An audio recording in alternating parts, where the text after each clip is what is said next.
Friends, మనం ఈ వీడియోలో బ్రెడ్ ఆమ్లెట్ని సింపుల్గా టేస్టీగా ఎట్లా వేసుకోవాలనేది చూపిస్తున్నాము. దయచేసి వీడియో మొత్తం చూడండి.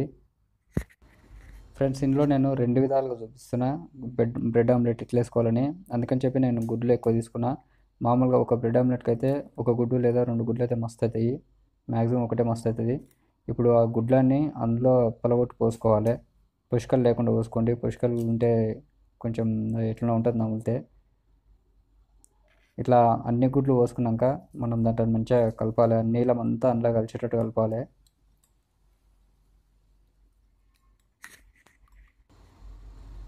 ఇప్పుడు ఉల్లిగడ్డ ఒకటి సన్నగా కట్ చేసుకోవాలి. అది సన్నగా ఉంటే బాగుంటుంది. ఇట్లా పచ్చిమిరపకాయలు 2 అవి కూడా వీలైనంత సన్నగా కట్ చేసుకోవాలి.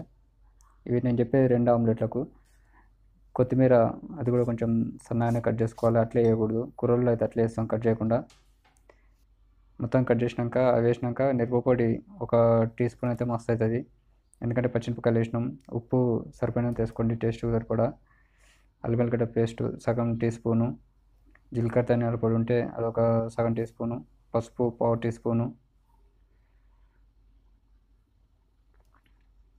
గరం మసాలా ఉంటే అదొక 1/4 టీ స్పూన్ వేసుకోవాలి.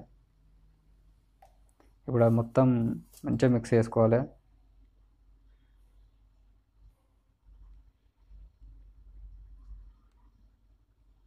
ఇది ఆమ్లెట్ కూడా పనికొస్తుంది. ఆమ్లెట్ వేయడానికి కూడా ఫస్ట్ మనం ఇట్లా పెంకు పెట్టుకొని ఆ పెంకు నిండా నూనె పోసుకోవాలి. ఎందుకంటే మాడిపోకుండా. అది పెంకుకు మొత్తం రుద్దాలి చుట్టుముట్టు.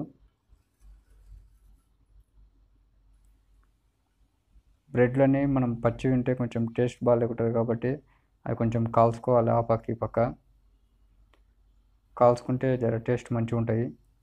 లైట్గా కాల్చుకోవాలి, మాడగొట్టకుండా.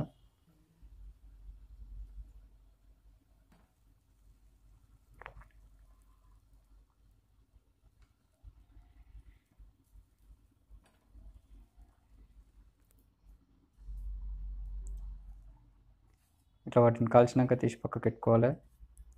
మళ్ళీ సేమ్ నూనె మొత్తం పోసి ఇట్లా పెంకు నిండా వరవాలి. అంతా పెంకుకు మొత్తం రుద్దాలి. అది రుద్దితేనే ఆమ్లెట్ తింటాం అవి కూడా మాడిపోకుండా ఉంటాయి. ఇట్లా కాల్చిన బ్రెడ్ని మనం ఆ ఆమ్లెట్ కలిపి పోసినాం కదా, దాంట్లో మొత్తం ముంచాలి.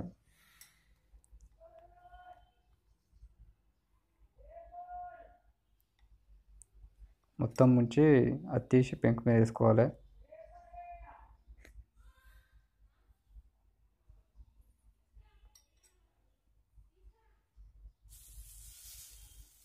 ఆ పైన సరిగ్గా అంటలేదు కాబట్టి ఇప్పుడు మనం దాని మీద పోసుకోవచ్చు.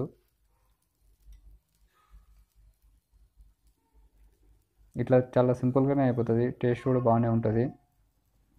ఇప్పుడు మాడిపోకుండా అది మొత్తం మంచిగా కాల్చుకోవాలి. మనం ఆ పక్క ఈ పక్క తిప్పేసుకుంటూ కాల్చుకోవాలి.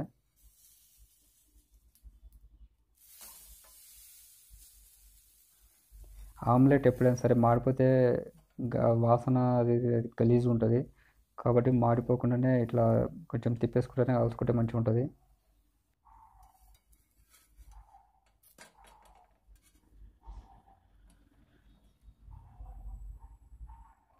ఇట్లా ఇది కాలినాక అనంతం తీసుకొని పక్కకు పెట్టుకోవాలి.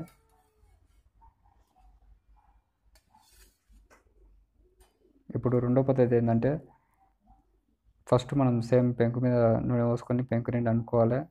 తర్వాత ఇప్పుడు దాని మీద ఆమ్లెట్ లాగా మొత్తం గుడ్డు పోసుకోవాలి. ఇట్లా పోసుకుంటే ఏంటంటే గుడ్డు ఎక్కువ వస్తుంది, అది ఆమ్లెట్ లాగా ఎక్కువ వస్తుంది. అట్లయితేనేమో ఓన్లీ బ్రెడ్కు అది అవుతుంది, బ్రెడ్ లోపలికి ఇంకుతుంది నానబెడతాం కాబట్టి. ఇట్లయితేనేమో మీద మీద పడుతుంది. జస్ట్ ఆమ్లెట్ ఇది బ్రెడ్ కలుపుకొని తిన్నట్టే ఉంటుంది. ఇట్లా మొత్తం పరుచుకున్నాక మనం బ్రెడ్ని ఏదైనా ఒక పక్కకు పెట్టుకోవాలి. ఆమ్లెట్కు చుట్టుముట్టు నూనె పోస్తే అది కొంచెం ఈజీగా వెళ్తుంది అంటుకుపోకుండా.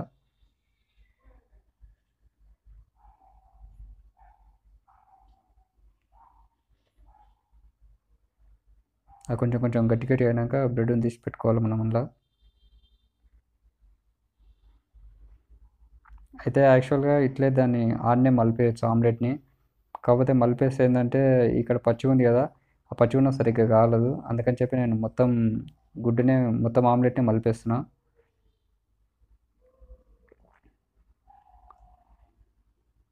ఆ పక్క కూడా కొంచెం కాలనిద్దాం. కాలినాక ఇప్పుడు మనం దాన్ని ఇక్కడ సగానికి మలిపేసుకోవచ్చు. ఎందుకంటే ఇప్పుడు కాలింది కాబట్టి జర మంచిగా ఉంటుంది. అట్లయితేనే కొంచెం పచ్చి పచ్చిగా ఉంటుంది.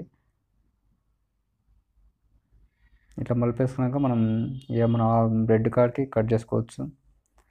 ఫ్రెండ్స్, మీకు మా వీడియో నచ్చితే దయచేసి లైక్ చేయండి. మా వీడియోని మీ ఫ్రెండ్స్కి, ఫ్యామిలీకి అందరికీ షేర్ చేయండి. మా ఛానల్ని సబ్స్క్రైబ్ చేసుకునే వాళ్ళు దయచేసి సబ్స్క్రైబ్ చేసుకొని మా ఛానల్ని ఎంకరేజ్ చేయండి. మా ఛానల్ని ఇప్పటికీ ఎంకరేజ్ చేస్తున్న చాలామంది ఫ్రెండ్స్కి థ్యాంక్ యూ వెరీ మచ్. మా వీడియోని ఎప్పుడు ప్రతి వీడియో అప్డేట్గా చూడండి. మీ అభిప్రాయాన్ని కామెంట్ రూపంలో చెప్పండి. Thank you very much. Your tube city.